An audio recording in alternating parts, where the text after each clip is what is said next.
Okay, let's let's oh, there's Tessa, our first questioner. Go ahead. Yes, good afternoon. Thank you to all our speakers. Very informative. I would just like to ask, siguro si Sandy, kasi most of the things that were discussed is what the national agencies will be doing.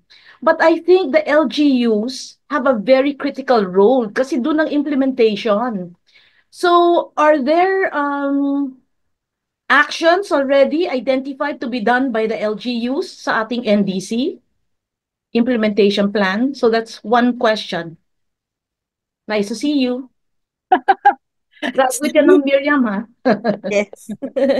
Yeah, go ahead, Sandy. Okay, thank you, Miss Tess. Nice to see you as well. So as I mentioned, no, during in the NDC implementation plan, tiningnan na namin yung importance also of cascading that to subnational level.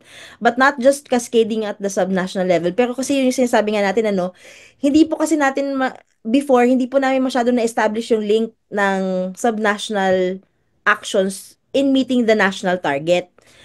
So those are some of the things that we wanted to look into. And of course, the Climate Change Commission and also the DNR will be working closely na rin din po to identify strategies. I think in dun sa steps natin na 1 to 5, perhaps in the sectoral assessments, yung mga sector assessments po natin, baka dun lumabas yung role ng LGUs. And also how do we not just actually LGUs but also yung private sector, kasi hindi po namin siya masyado pang na-capture. And then nung yun nga, when we did some initial site visits, um we realize, and based on the sharing also of the private sector, of some of the private sector players din po natin, they're already doing a lot, pero hindi kasi siya nakakadar. So how do we capture that in setting the target, not just setting the targets, but also in tracking progress of meeting the target itself. So, kaya ngayon nga yung sinasabi before na baka yung 2.71, it's how we define also what unconditional targets mean. Do we include also not just programs of government, but also programs of the private sector, and how will this be reflected sa pagmo-monitor and pagda-track ng progress natin in of where we are now in terms of meeting the targets that we've set. So yun yung isa sa mga kailangan pa naming i-work out. How exactly do we do that? That's why doon po sa NDC implementation plan, yung ating MRV, yung ating measurement reporting and verification, doon po papasok yung templates, what would be the institutional arrangements, how do we capture the data. So yun po yung isa sa mga kailangan pa naming pag-usapan ng mga agencies. Kasi sa ngayon, nandun pa lang kami sa stage of revisiting the parameters. So doon lumalabas na, ay, ito yung mga challenges namin. At ito yung mga hindi namin na-capture before na dapat sana na ma-capture natin for the next round. But how exactly do we do that, and how exactly does it play out? Yun po yung mangyayari po kapag nag-work na po yung mga sectors po natin. Yeah, it involve also yung ano, yung churches, 'di ba? Kasi malalaking groups to eh, and then they can do so much to really lower our emissions. Sige, thanks. Opo. Thank you, Ms. Tessa. Any other participant who would like to ask Nia question? Galang is raising her hand. Dr. Nina, go ahead. Yeah, hi. Hi, Sandy. Your work sounds so complicated. Um, well, I suppose that's how it is, knowing you on the national scale. But hindi ba all local governments are supposed to do their local climate change action plans? And included there is their measurement of their greenhouse gas emissions. Mm. Are you overseeing their implementation of this obligation of local governments? Kasi, the sum of local governments would be would be a big part of the NDC, no? I Yes. mean, theoretically, um, the sum of all the greenhouse emissions of the local governments would be um, equal to the NDC, but of course it's not because there are other emissions by the national government and other aspects, no, that are national. But I would think that the um, the greenhouse emissions of all the and of LGUs would be a big part of our national greenhouse gas emissions. So how are you monitoring their implementation of that obligation of theirs?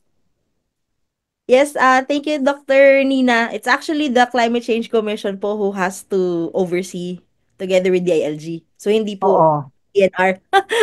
um, but I think in terms What is of, the NCCC doing that? um, well, they're monitoring the local climate change action plan. And then we have to also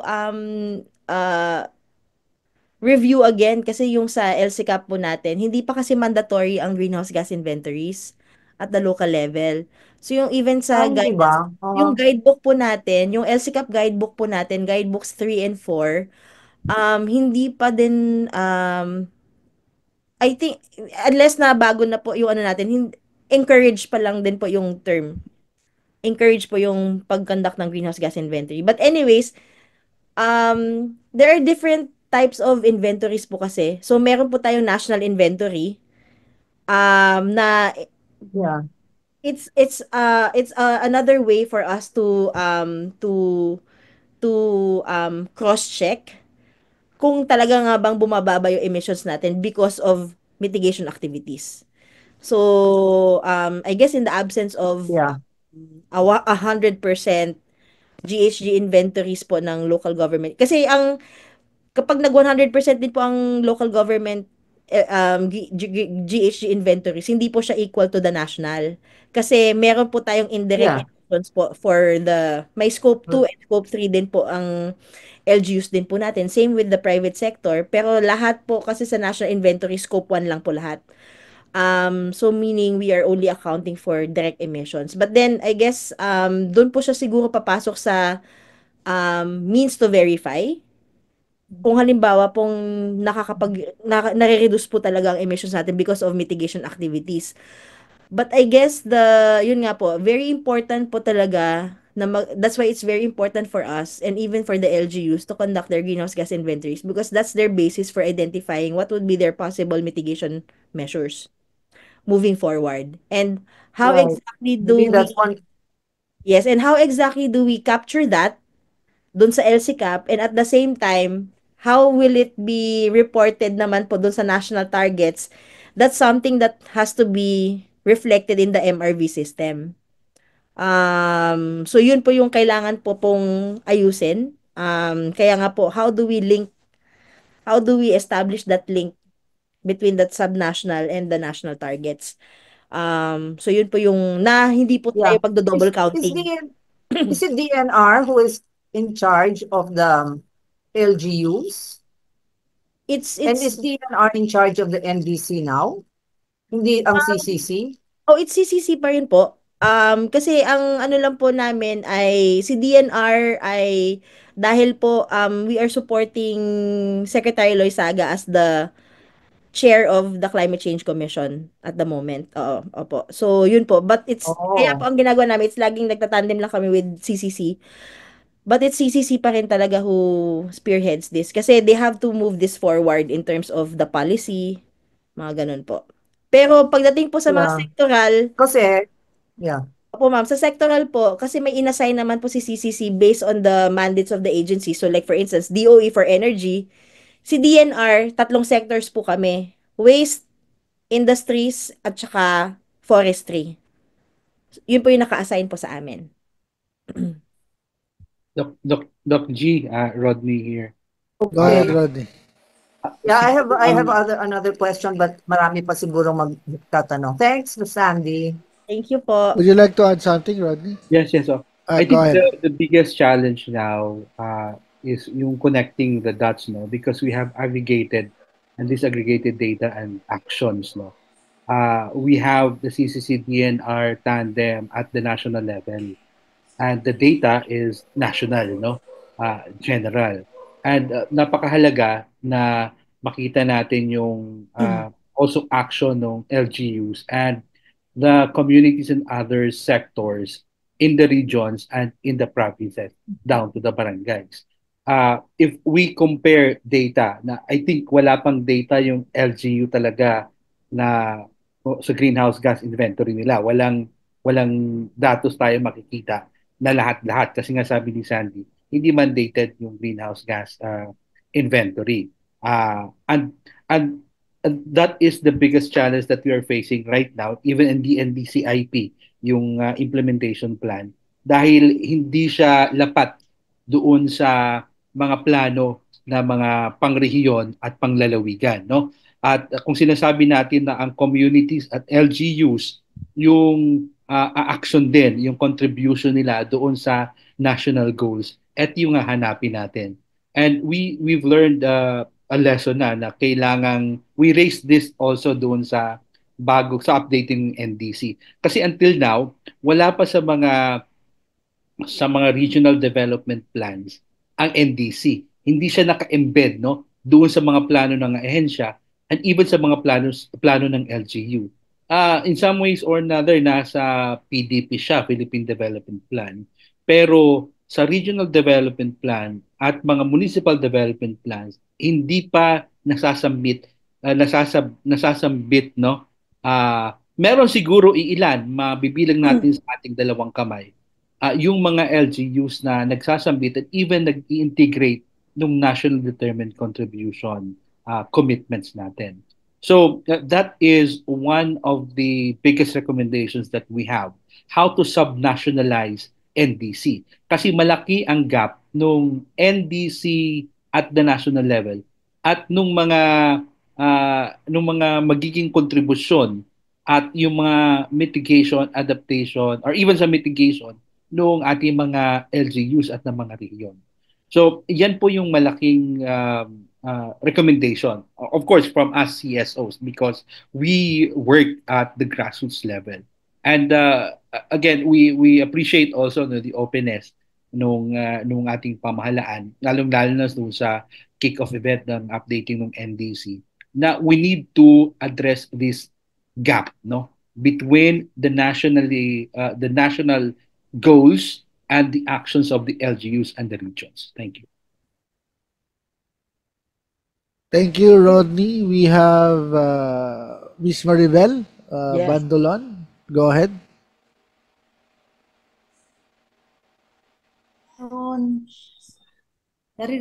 Naririnig ba ako? Yes, Yes oo. po. Opo. I'm Pero top of the head lang I'm nakikita. representing the Catholic Women's League Philippines, but I'm based in the Archdiocese of Palo Leyte. So I'm just curious on our some of our topics in relation to global climate talks. Considering that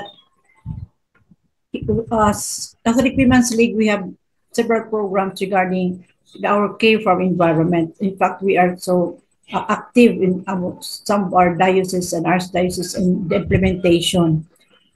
But I would like to inquire if our religious organization or community-based is a part of the DNR plans and programs in relation to community-based. It's because we observe that we have one archdiocese in Cebu, which they are active on the Kalikasan sa Bayanihan program, of which we were a part of the program for Region 8.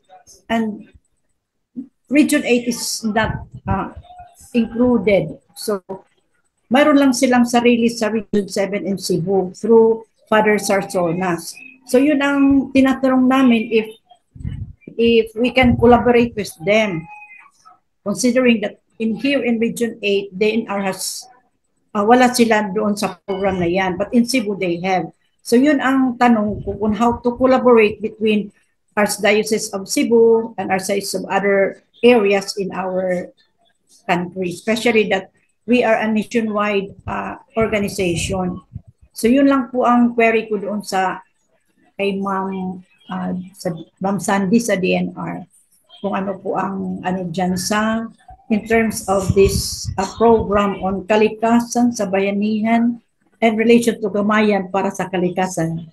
Oh, that's all. Thank you. Thank you, Miss Maribel. Yes, Miss Maribel, I don't have the direct answer right now. I think I have to revert back to you once I get more information from kasi meron po kaming mga may Visayas field offices din po kami. We have we have an undersecretary for this. So baka may mga programs din po sila kasi there might be some protocols and institutional arrangements in place for that. So, at the moment hindi ako gano'n ka well-versed doon sa activities na 'yon. So, let me just get back to you and maybe if you could send me some information on that so that I can also inquire po. Thank you. I, Thank you. I think maaari din na makipag-collaborate po sa Social Action Center ng Archdiocese Palo, no? Because we have the Catholic Bishops Conference of the Philippines has already national Laudato Si Convergence, Laudato Si Eco Convergence. Ibig po nung sabihin, mayroong programa na on collaboration, working together ang lahat ng mga social action centers at ng mga archdioceses. Alam natin po na mayroon ng pastoral statement and letter ang Catholic Bishops Conference of the Philippines. I advise po to coordinate with the Social Action Center with the Archdiocese of Palo dahil mayroon na pong mga programa ang ating simbahan, ang Catholic Church in particular, tungkol sa papaano ba ma-integrate ng mga laiko, halimbawa ng Catholic Women's League, no? That is under the Sangguniang Laiko ng Pilipinas na kasapi po. Papaano po ma-integrate yung ating climate action. Halimbawa po, isa sa mga napagkasunduan ng mga obispo noong July ay sasali po yung mga archdioceses, ang dioceses at ang Catholic Church sa paglagay ng solar rooftop, no, sa mga bubong, no, ng ating mga bahay, ng ating mga simbahan, kasi pag makita po natin ang mga malalaking mga bubong na pwedeng paglagyan ng solar panels ay yung mga simbahan at yung mga Catholic schools po natin. At syempre, kasama din po dyan yung inventory po ng ating greenhouse gas emissions. Yung green convergence po ay maaaring makipagtulungan dyan po sa Archdiocese of Palo. Dahil meron na po sa Ormoc, no, meron nang ginawa din ang green convergence sa greenhouse gas inventory. At napakahalaga po na matingnan natin ang baseline data natin. At yan po ang isa ding recommendation ng mga obispo natin, no, na magkaroon tayo ng inventory. Hindi lamang greenhouse gas inventory, kundi yung environmental inventory natin para malaman natin kung ano pang maaaring gawin at i-address sa mga environmental concerns sa ating mga archdioceses and dioceses. Salamat po. Thank you po. Thank you. Thank you, Rodney. I would like to siguro put this question to both the Sandy and Rodney, no? Since I believe the Philippines is steering the Loss and Damage Fund board, no? How do you think this would help the Philippines in its mitigation efforts? Kasi parang after na ma-release na tayo mag-chair noon, parang yung highlight of that chairing of the Philippines is parang wala nang pagkilos, no? How do you think this is important to the Philippines, Rodney and Miss Sandy? Ako muna, Rodney. Okay, so just to just to inform you that what the Philippines has is tayo po ang napili to serve as host of the board. So not necessarily to chair the board kasi meron po tayong 2 co-chairs, one from developed and one from developing country. But ang Philippines po is was chosen to host the board. So yung mga board meetings po, i-host ni Philippines. Now the reason why one of the reasons why we wanted to also why we bidded for that is because we wanted to showcase na yun nga magandang test case kasi sa Philippines, no, at hopefully at least makapag-access din po tayo for that, for the loss and damage fund board, for the loss and damage fund. Ngayon ang pinag-uusapan pa lang nila ano po ba yung mga eligible projects. Na-operationalize na po yung fund. But then, pag-uusapan pa ng board, how do we exactly execute that? Ano yung mga, kakapili pa lang nila ng executive director ng secretariat. So, pag-uusapan pa nila, ano po ba yung mga eligible projects na po pwede nating pondohan? Paano yung process, etc. Pag-uusapan pa nila yon at hopefully for the succeeding meetings nila for next year ma-finalize na po nila yon.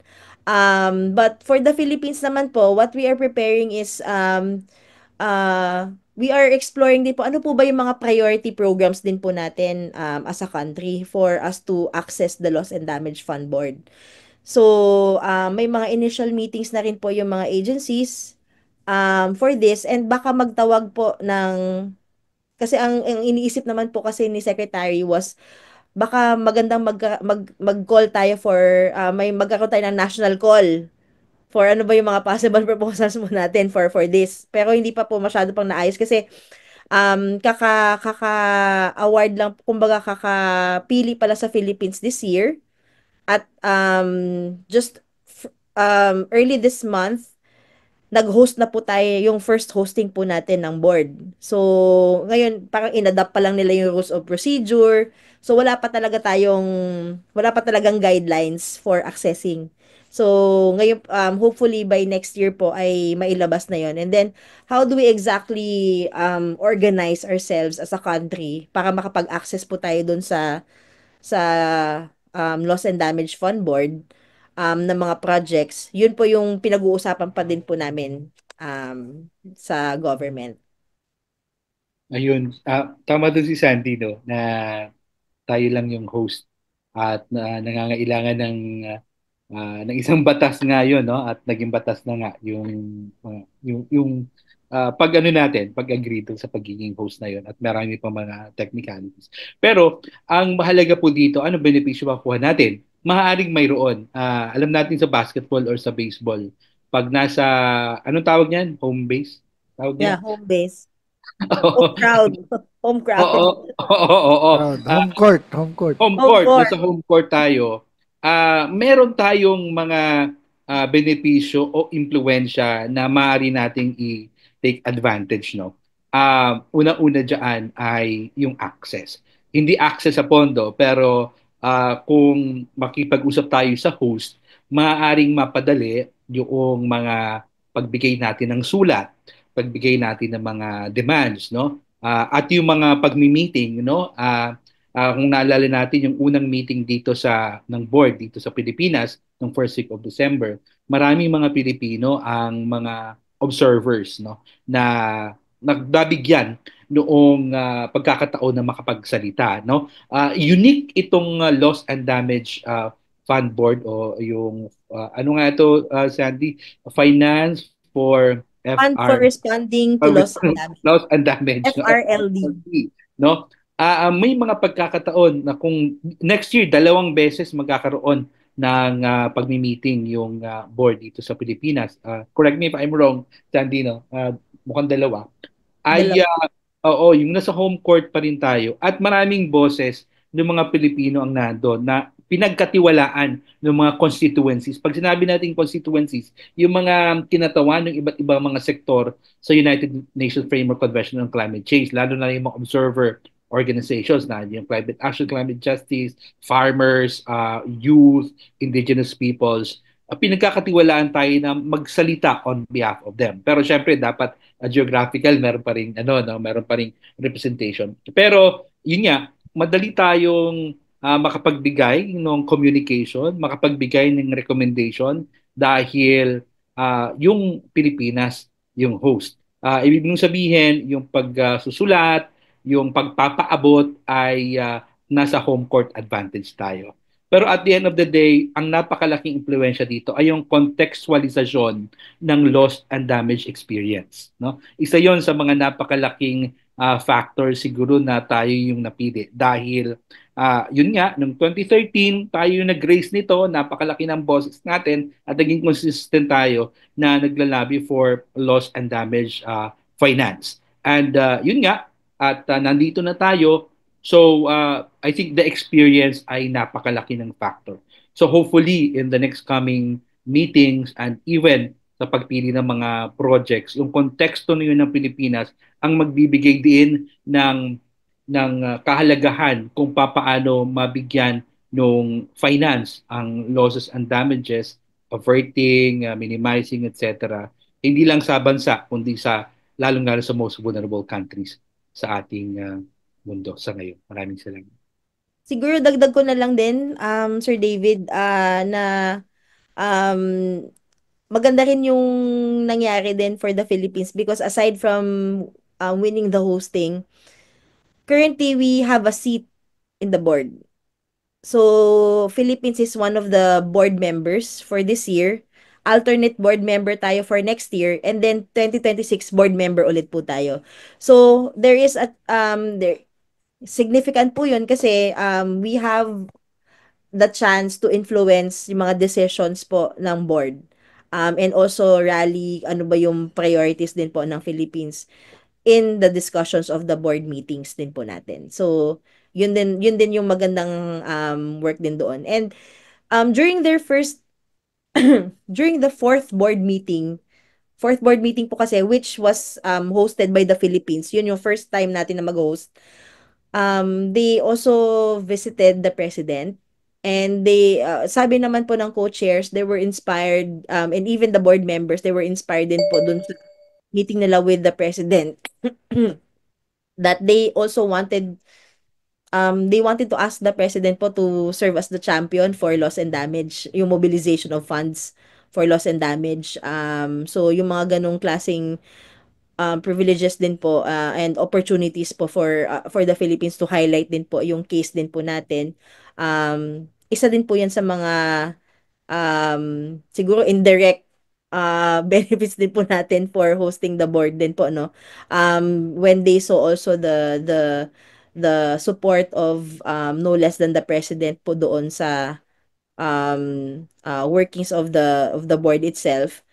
So, yun. And then we had an opportunity also to had a meeting also with the executive director na nandito lang sa Philippines kasi nga na-take advantage din po natin yung presence din po niya and maybe share with him na ito po yung mga ginagawa na natin and how we see what are the potential I guess programs of the government or not just the government but the Philippines in general in terms of accessing the funds. Ano ba yung mga possible programs na pwedeng i-access pwede nating ipasok sa fund. Pero again, we have to wait for the modalities and procedures pa in the following meetings din po natin, sir. Thank you, Okay. Ronnie and Miss Sandy. I think Mila, you have questions. Would you like to unmute and ask the questions? Yeah. Mila, Mila, yeah. Why don't you? Yes, Sandy. I think go Sandy ahead. already answered my first question on the calculator. She said that it is at the national level. So in essence, it will be used only by the national government, right? Opo, My next Ma'am, question is it depends actually on ano yung magiging laman din po ng, hindi pa po kasi namin pa nakikita pa yung modeling tool. Pero kasi based on the, possible din po kasi na based on the assumptions, pwede kasing mag-granularize siya based on regions or provinces. Depende. Hindi ko pa po nakikita kasi yung tool. So, depende sa kung ano yung ipapasok ng mga assumptions and parameters doon sa tool na yun. Kung national lang ba siya or kaya siyang i-downscale sa region or province level. okay, thank you. Because we also have our own AAB calculator that we use at the community level. Yun yung ginamit namin sa ORMOC. My second question is on just transition vis-a-vis energy, whether the topping of tidal wave or current a source of energy considered, and also what is the stand of DNR with regards to the government plans to have a nuclear energy power plant in the country, specifically the rehabilitation of the BMP. Thanks. We're working closely po with DOE on Just Transition. In fact, doon sa pag-develop po natin ng Just Transition Framework, we are working closely with DOE, DOTR, and DOLE. Sa pag-develop po natin ng Just Transition Framework. We know also that DOE has their Just Energy Transition plan. So ongoing din siya. So how will it relate na po doon sa ginagawa po namin for the together with CCC doon sa Just Transition Framework naman natin for the Philippines. So yun po, in terms of the position of the DNR, I'm not sure if I'm the right person po to I don't think I have the capacity to Mahirap, baka ma-quote ka. yes, to discuss the stand of the DNR on this matter. But suffice to say that we are working closely naman po with DOE on the Just Transition Framework. Thank you, Sandy. We understand your answer with regards to the very controversial ngayon lalo na I think just last night, no, there was a news that Meralco is pushing forward towards the push for nuclear energy. Sabi kasi nila, mayroon na daw silang isang eksperto na marunong na. So, pwede na daw mag-nuclear. Anyway, other questions from the... Okay, follow up. Yes, go ahead, David. Miles. Go ahead. Sandy, is it okay if we request your What? your office to share with us the calculator if ever it will be developed, once it's developed? Okay lang. The Pepsi with the Philippine Energy emissions pathway calculator yung 2050. Yes. Pag nandun na po, hindi ko kilala. So, Thank you. hindi pa po namin siya na-finalize pa. So, i-work out pa namin with the agencies next year. Yes, apa. Okay, thank you. You know, David, I think we have time for 2 more questions. Yeah. I've checked online. I think there's no question naman on our No Facebook question. Live. Yeah. No questions from Facebook Yeah, Live. no question from Facebook How Live. about sa chat? Wala na?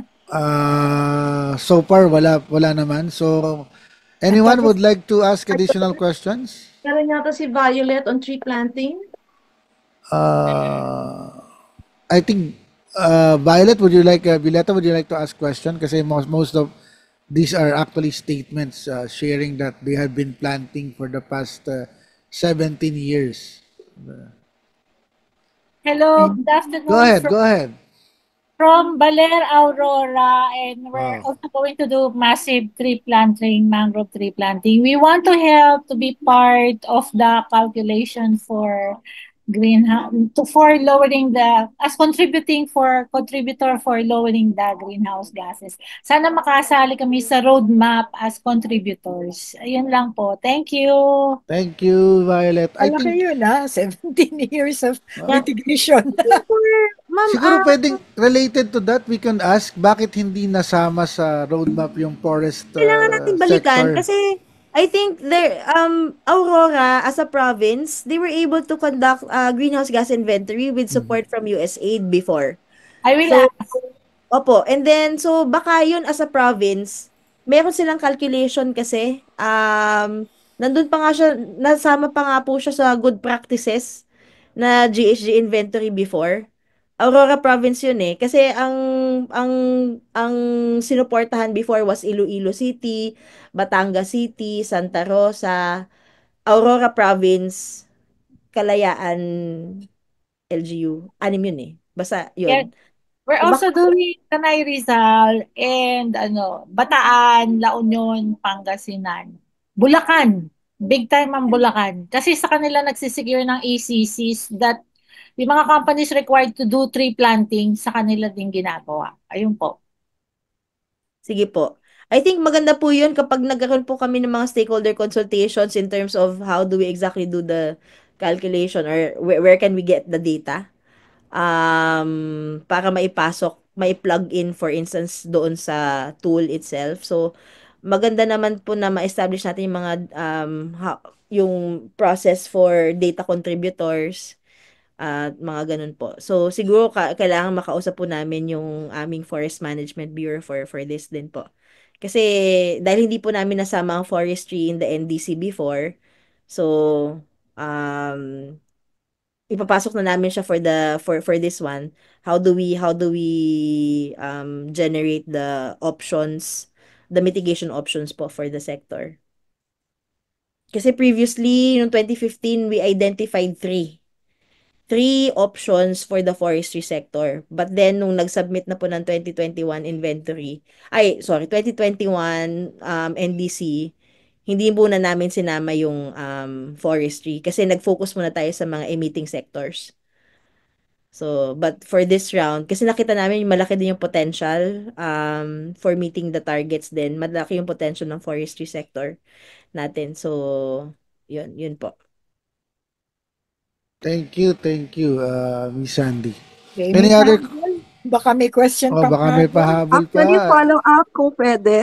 Sige, go ahead, Mila. Regarding the question of Dr. Galang a while back, parang gusto ko talagang magkaroon sana ng data if DENR can help with determining the number of LGUs who have gone into GHG emissions inventory. I know that you have the Transform project that is at the LGU level, and one of the components is GHG emissions inventory.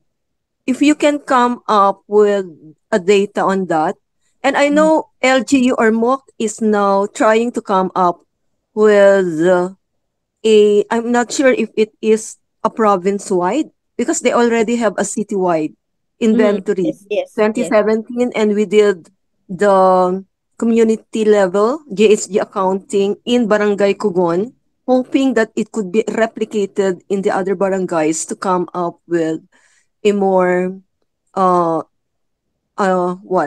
acceptable, yung true to goodness, honest to goodness data on their GHG emissions.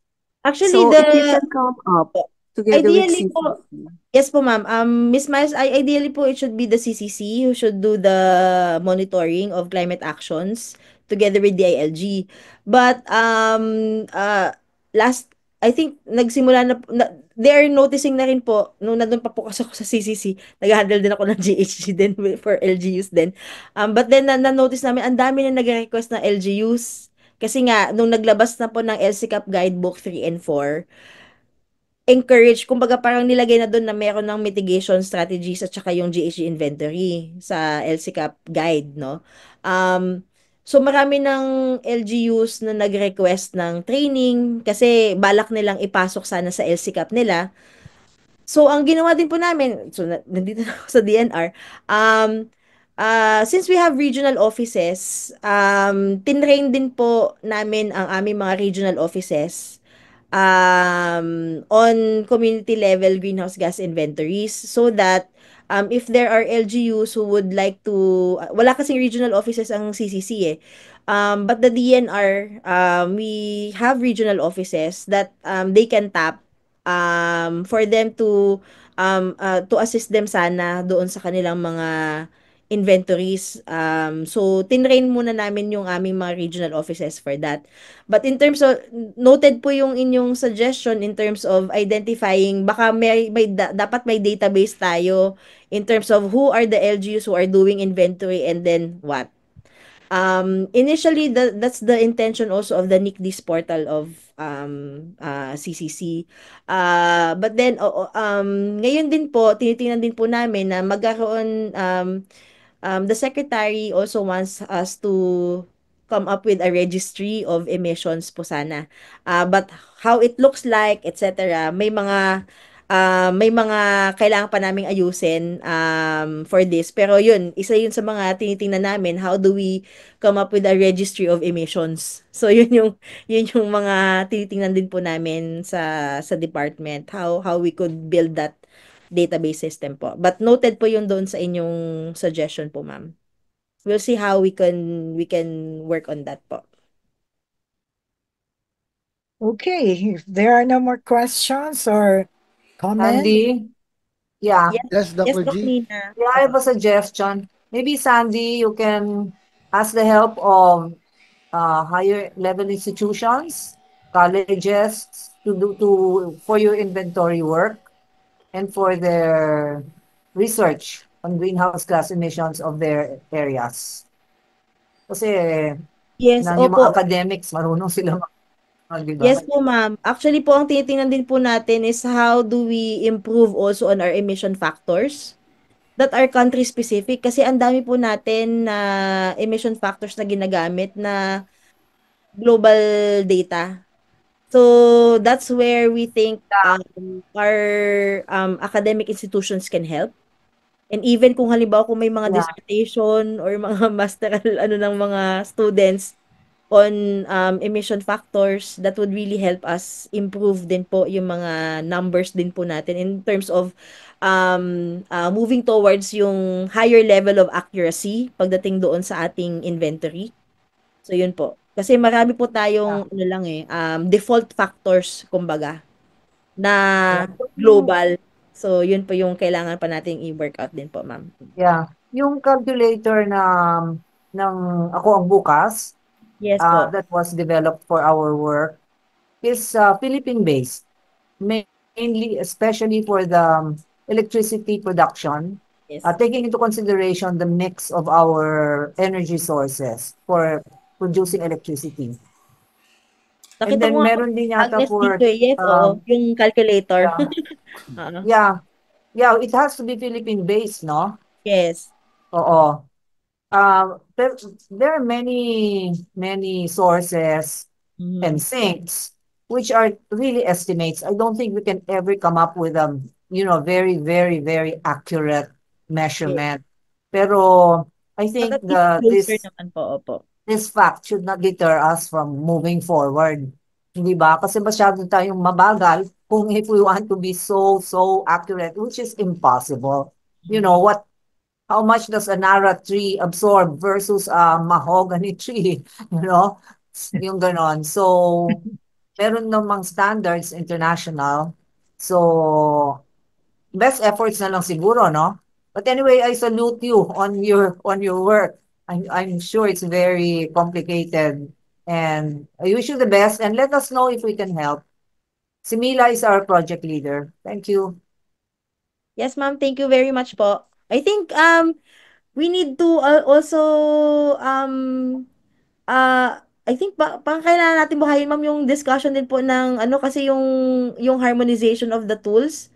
Kasi Yes. CTC has developed also the calculator for the GH inventory at for the local level. And then pero may mga aspects din po kasi yung calculator ng AAB ay mas detalyado. So baka pwedeng i-merge po yun sana para at least yun yung pwedeng i-cascade for the LGUs po natin, mga ganun po.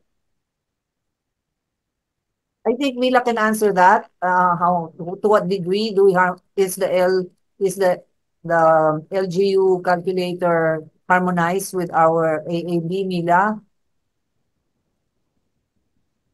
Wala si Mila. No, I'm here. I'm actually thinking how to answer it. But relatively, I know it's harmonized, well harmonized, because the CCC actually approved it. They reviewed it. They look into our standards, the formula. They said it's correct. And with regards to our calculator, I think for the household it's really simplified because we remove the other supposed ingredients to calculate the emissions, those that are not applicable to the household. So it's easy for them to fill out the form and to really know their carbon footprints because it's automatic. The calculation, the formulas are embedded already in the form. So with regards to LGUs, there are things that are managed at the LGU level like waste management and we did not include that in our calculator for the business and for offices because they they really don't have the data for that. So That's entity it's level, ma'am, ano? simplified. Level, Entity level. Unless they do have the waste water purific purification or system of cleaning up. So in essence, there are items in the in the CCC calculator that we did not take into account in our own calculator to simplify it. But it's the same. Basically, all the standards of the items included are the same. Siguro, ma'am, We it use would the be same good. standard. Yeah, maybe it would be good for us to to have further discussions kasi ang tinrain ang mga regional offices din po namin on the calculator naman po ni CCC, but it would be good also for us to know about the AAB naman din na mai-cascade din siguro namin sa aming mga regional offices kasi we have climate change units na din po sa mga regional offices po namin for both regional offices and EMB regional offices po namin. Yes, I Actually, think the talks, actually, Just the training in Bataan, we don't have time we were anymore. there for Penro and just to us. We were inform there. si Thank Sandy, you. no? It's good kasi itong ating advocacy on using the calculator will really help if individuals know their carbon footprint. Yung aming calculator will be displayed sa National Museum, and we will also display this when we hold our summit in Iloilo. So it's good na makita natin, we can compare the calculators and modify it if needed para talagang makakuha tayo ng valuable data which we can use. Thank you, Sandy. And thank you, Sandy, Okay. and Mila, and those who have asked the questions for today. I think with that, let's proceed. Let's close the open forum for today, and would like to thank Yes, our and speakers and all of those who asked questions. And right. for Thank you very announcements, Marie, much, guys. And thank you to all who greeted me in the chat box. this is also Thank you. entitled Marie Marciano Birthday Bash Kamayan Forum. Thank you very much. And now we are going to go into a wrap up na tayo, closing segment na tayo, David. I Yeah, think you have to introduce our, no? before we introduce our our speaker for our closing remarks, I would like to just quickly reminder, no, for everyone to please sign the evaluation form, and also we have a link at the chat box for our Ako Ang Bukas website. Also, we have an upcoming Philippine Environmental Forum on February, and that is already posted on the Green Convergence Facebook page. That's and the summit. That's the yeah, the summit. summit, yes, Philippine Environmental Summit, and I'm sure that invitations will be sent to everyone as soon as all the details are. Also, the membership, wala ba tayong membership Yeah. form? Those who want to be members of Green Convergence, please, we invite you, we welcome you. And yeah. You can send a message to the Facebook page of Green Convergence for a membership request, and of course there's also a link. Yeah, there's a link on the chat box for those who want to join Green Convergence. Please do, because we want to empower everyone, and we need to join together to The more- really reach The more the changing merrier. The changing more the this country for stronger. the better. Yeah. Okay, without further ado, let's introduce our speaker for our closing remarks. She is the National Coordinator of Partnership for Clean Air and the Trustee of Green Convergence. Ladies and gentlemen, please welcome Juliet Manlapas. Isang makalikasan at masiglang hapon sa lahat. Familiar faces kasi si Sir Albert was my former boss when I was still in EMB, National Solid Waste Management Commission Secretariat. And si Sir Rodney is one of my favorite young man during the Action Klima time. Remember, Sir Rodney? And Miss Sandy was our speaker when I was in EMB, National Solid Waste Management Commission Secretariat. Miss Sandy, I hope you still remember me. Anyway, I would like also to greet again Ma'am Marie. for a happy birthday. Kahit kahapon, belated na lang. Thank you. Anyway, climate change is real. Hindi po ito kalokohan lang, as others mentioned. As you remember, we had a climate change resulted because of the imbalance of gases in our ecosystem. Sabi nga po nila, carbon dioxide and methane exceeded the greenhouse gases. So, as we all know, what we inhale is oxygen, and what we exhale is carbon dioxide. With the shortage of the trees, konti na lang po ang nagbibigay sa atin ng oxygen. With the human activities and human errors, mas marami po ang nako-contribute na carbon dioxide. Kaya it resulted into global warming. So, I would not hold you too much in this because it's already running out of time. I would like just to say that I'm happy to note that the mitigation is already the government focus in mitigation, because during the time with Sir Rodney, when I was still attending the Action Klima, it was the government focused only on adaptation. Para sa akin kasi noon, if adaptation lang ang i-consider ng government, dapat mangyari muna ang disaster before you can adapt measures for the adaptation.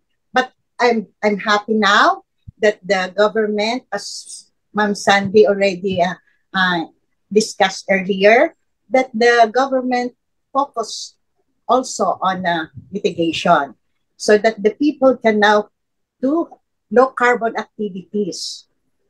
With regards to emission inventory, we had the Partnership for Clean Air and the Clean Air Asia have already conducted some of the emission inventory to the local government units, and mostly in the big cities of the National Capital Region.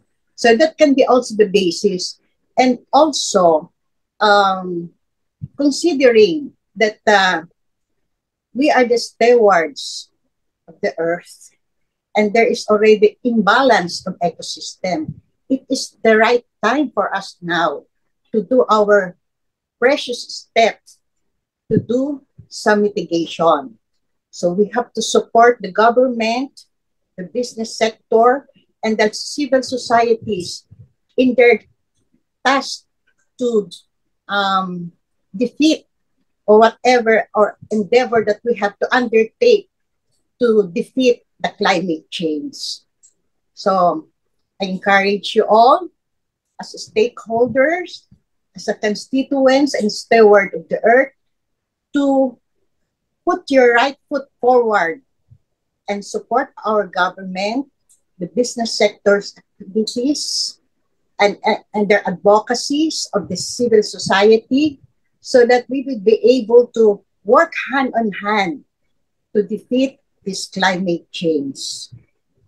And with that, I would like to say Merry Christmas, everyone, and also a very bountiful and blessed emission 2025. Thank you very much. Thank you, Juliet. Thank you, Juliet. Very, very fruitful and you. interesting message. Merry Christmas. Merry Christmas and Happy Merry New Year Christmas. as well. Okay. Time for you to give your